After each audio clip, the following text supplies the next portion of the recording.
ಅಪಾರವಾಗಿದೆ. ಸಾವಿರಾರು ಮೈಲು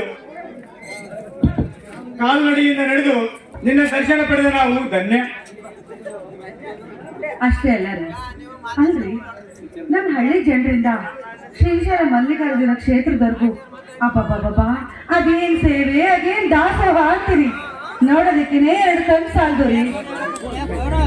ಪಾರ್ವತಿ, ಪಾತಾಳಗಂಗೆಯಲ್ಲಿ ಸ್ನಾನ ಮಾಡಿ ಕೈಲಾಸ ಬಾಗಿಲದಲ್ಲಿ ನಿಂತು ನೋಡಿದ್ರೆ ಇಲ್ಲೇ ಕಣ್ಣಿಂದ ಕಾಣುವುದು ಆ ಮಲ್ಲಿನಾಥನ ಶಿಲೆ. ಆದಷ್ಟು ಬೇಗ ದರ್ಶನ ಪಡಬೇಕೆಂದು ನಾವಿಬ್ಬರು ಎಷ್ಟೇ ಆತುರ ಪಟ್ಟು ನಡೆದಷ್ಟು ದೂರ ಕಂಡಂತೆ ಆ ಮಲ್ಲಿಕಾರ್ಜುನ ಶಿಖರ. ಹೌದು, ನೀವು ಹೇಳ್ತಾ ಇರೋದು ಸದ್ಯ ಆ ಶ್ರೀಶೈಲ ಮಲ್ಲಿಕಾರ್ಜುನ ದರ್ಶನ ನಮ್ಗಾಯ್ತಲ್ಲ, ಅಷ್ಟೇ ಸಾಕು. ಮಲ್ಲಿಕಾರ್ಜುನ ಮಹಿಮೆ ತುಂಬಾ ದೊಡ್ಡದು ಅಂದ್ರೆ. ಪಾರ್ವತಿ, ಅಲ್ಲಿ ನೋಡಿದೆಯಲ್ಲಪ್ಪ, ಮಲ್ಲಿಕಾರ್ಜುನಿಗೆ ಭಕ್ತರು ಮನೆ ಹೆಚ್ಚಿ ನಮಸ್ಕರಿಸಿ ಆ ಮಲ್ಲಿಕಾರ್ಜುನೇ ಸವಿದು ಹೋಗಿದ್ದಾನೆ. ಭಕ್ತರ ಕಾಟಕ್ಕೆ ಹೆದರಿ ಆ ಮಲ್ಲಿಕಾರ್ಜುನ ಭೂಮಿಯಲ್ಲಿ ಐಕ್ಯವಾದನೂ ಎಂದೆನಿಸಿದೆ. ಒಟ್ಟಿನಲ್ಲಿ ದೇವರ ದರ್ಶನ ಪಡೆದಾಯಿತು. ನಾವು ಹಿಂದಿರುಗಿದ್ದು ಆಯ್ತು.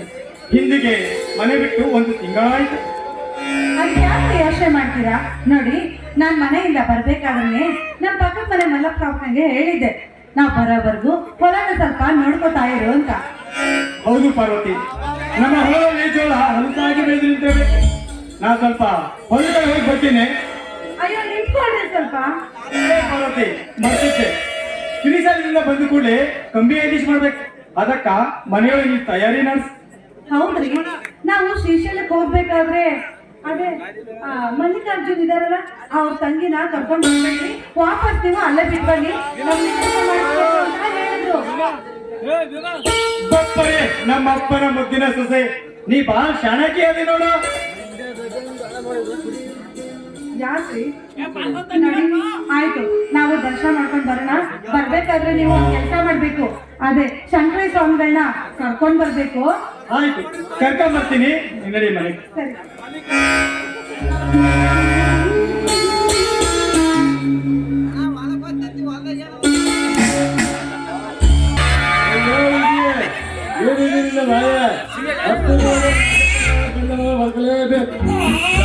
ರಾಜಕಾರಣ ಕೊಟ್ಟ ಮಾತನ್ನು ಪ್ರಾಯ ಕೊಟ್ಟು ಉಳಿಸಲೇಬೇಕು.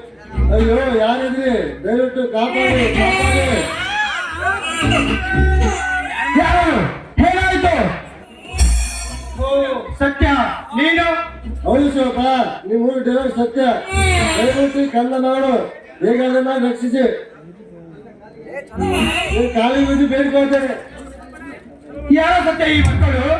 ಇವತ್ತು ನಾನೇನೋ ಮಾಡಿ ಶಿವಪ್ಪ, ನಾನೇ ಆದಿತ್ತು. ಇನ್ನೊಂದು ಮಾತು ಕೇಳಿದರೆ ಮೊದಲಿನಿಂದ ಹೊರಟು ಹೋಗು. ಆಮೇಲೆ ಎಲ್ಲ ವಿಷಯ ಹೇಳ್ತೇನೆ. ಹೊರಟು ಹೋಗು ಬೇಗನೆ. ಇಲ್ಲ ಇದ್ದರೆ ಆ ದುಷ್ಟರು ಬೇಕಾಗ್ತದೆ. ಈ ಮಕ್ಕಳು ಮತ್ತು ನನ್ನನ್ನು ತಂದೆ. ದಯವಿಟ್ಟು ಶಿವಪ್ಪ, ಕೈ ಮುಗಿದು ಬೇಡ್ಕೊಳ್ತೇನೆ. ಹೊರಟು ಹೋಗು. ಆಯ್ತು ಸತ್ಯ, ಈ ಮಕ್ಕಳನ್ನು ಕಾಪಾಡುವ ಜವಾಬ್ದಾರಿ ನಂದು. ನೀನು ತಪ್ಪಿಸಿಕೋ.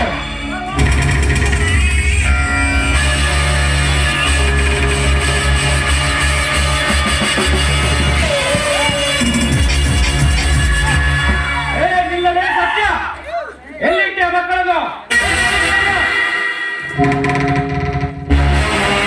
ಸರಳ ಮಾತಿಗೆ ಒಪ್ಪಂಗಿಲ್ಲ ಗೌಡ್ರೆ. ಈ ಸತ್ಯ ಈ ಮಗನು ಪ್ರತಿದಿನ ಇಂಚಿಂಚು ಕಲಿಸಿ ಚಿತ್ರ ವಿಷಯ ಕೊಟ್ಟಾಗ ಮಾತ್ರ ಬಾಯಿಲಿಡ್ತಾನ ಮಗ. ಹೌದಲೇ ಕಾರ್ಯ? ಈ ಮಗನ ಕೊಂದು ಈ ಸತ್ಯದ ಬಾಯಿಂದ ಸತ್ಯ ಹೊರಬರುವುದಿಲ್ಲ. ಹಾಗೇನಾದ್ರು ಆದ್ರೆ ನಾಳೆ ಆ ಮಕ್ಕಳು ಬೆಳೆದು ದೊಡ್ಡವರಾದ ಮೇಲೆ ನಮ್ಮ ಜೀವಕ್ಕೆ ಕಂಟಕವಾಗಬಹುದು. ಯಾರ ಕೈಗೆ ಕೊಟ್ಟೆ? ಅವರ ಹೆಸರೇನು? ಗೌಡ್ರೆ, ಕುರಿ ಕೇಳಿ ಯಾರಾನ ಮಸಾಲೆ ಅರಿತಾರೆ. ಆ ಮಗನ ಕೇಳೋದೇನೈತಿ?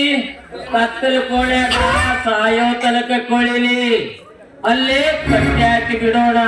ಈ ವಿಷಯ ಗುಟ್ಟಾಗಿ ಇಡೋಣ. ಹತ್ತೂರು ಮನೆಯ ರಾಜಪ್ಪ ಸತ್ತ ಅಂತ ಸುದ್ದಿ ಬಿಸಿರಾಯ್ತು.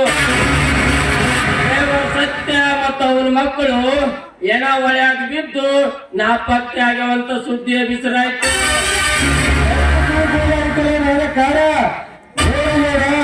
ನಿತ್ಯ ತಪ್ಪುತ್ತಿರುವ ಈ ಜೀವ ಜಗತ್ತಾರ ತಪ್ಪಿ ವಿಧಿ ಜಗತ್ತರ ಶುರು ಮಾಡಿದ್ರೆ ಮೊದಲು ಏನಾದ್ರು ನಿಮ್ಮ ಕೆಟ್ಟ ಸೇವೆ ಮರಿಬೇಡ್ರಿ. ಎಳ್ಕಂಡಿಲ್ಲ ಈ ಮಗನ.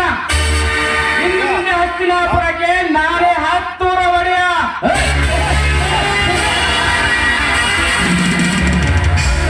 ಈ 10 ಒಡೆಯನಿಗೆ ಈ ಕಾಡಪ್ಪನೇ ಕಾರಬಾರಿ. ನಡಿ ಗೌಡ್ರೆ.